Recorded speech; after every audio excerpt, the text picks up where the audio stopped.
What's up, ladies and germs? Footloose Will here with another reaction video. Today we got Friday the 13th, part 6, 10 Things You Didn't Know. My all-time favorite. I know a lot about this movie. I love this movie. Let's see what I didn't know. Alrighty, you ready? Let's go.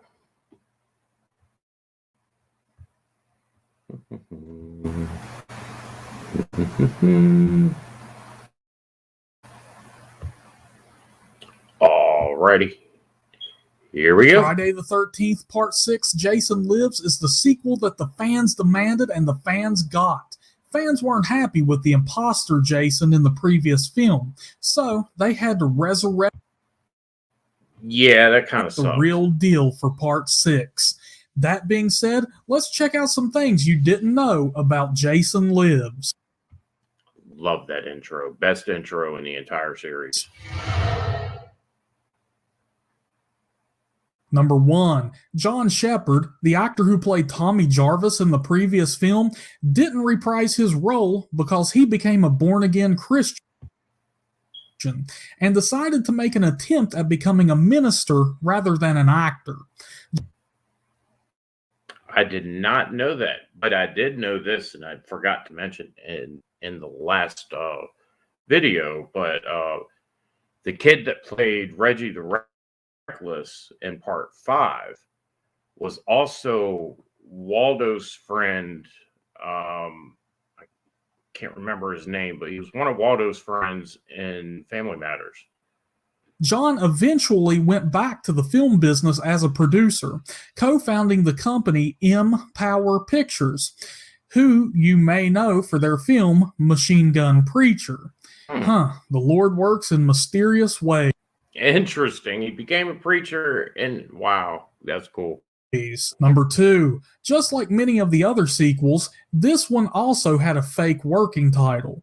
This one went by the fake title of I believe the kid they just showed sitting on the counter is John Travolta's nephew, if I'm not mistaken.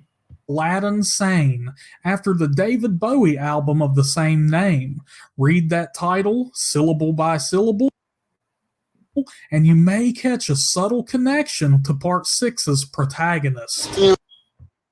I didn't know that. If the institution ever found out about this, they would haul our butts back in and straight-check them. Number 3, in spite of most films in the series being notorious targets for the MPAA, during production, Paramount executives actually felt that Jason Lives could have earned a PG-13 rating and wanted director Tom McLaughlin to amp up the gore and swearing. When the film went to the ratings board, the studio must have been pleased to know that they demanded cuts to get an R rating, par the course for a true F-13 film. Still, this is the only film in the franchise that doesn't feature any nudity, despite the fact that there's multiple sex scenes. Yeah, I actually recently learned that. Never knew that. I've been watching that movie since I was like 10. And I never. Number 4, in the original version, the caretaker at the cemetery wasn't going to be killed by Jason and would show up for a scene at the end of the film, a scene in which fans would finally be introduced to Jason Voorhees' father. I learned that recently too, never knew it. In the original script, Jason's father visits his son's grave. It would be revealed that he was paying the caretaker extra money to take special care of Jason's grave, as well as Pamela Voorhees' grave. Number 5, Tom McLaughlin was actually offered the chance to direct Scream in the mid-90s, a gig which he turned down. Really? He would later meet writer Kevin Williamson, who cited the self-awareness of McLaughlin's Jason Lives as an influence on Scream. Number 6, Dan Bradley took on the role of Jason Voorhees, but it only lasted for a single day. Paramount thought that the man was too fat, so they had him replaced with stuntman C.J. Graham. Still, one scene exists in the film with Dan Bradley as Jason. It was the infamous paintball scene. Number 7.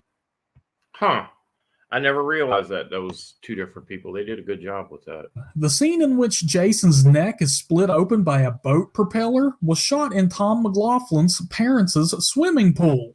Unfortunately for his parents, this ruined the pool filter. Number 8. Nancy McLaughlin was damn near killed while filming the scene in which Jason rams a spear through her car's windshield.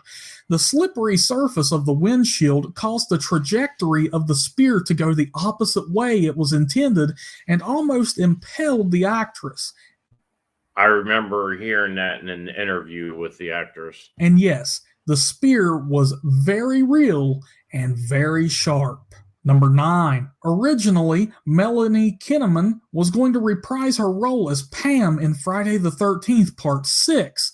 But with John Shepard declining to return as Tommy Jarvis, she was cut from the script.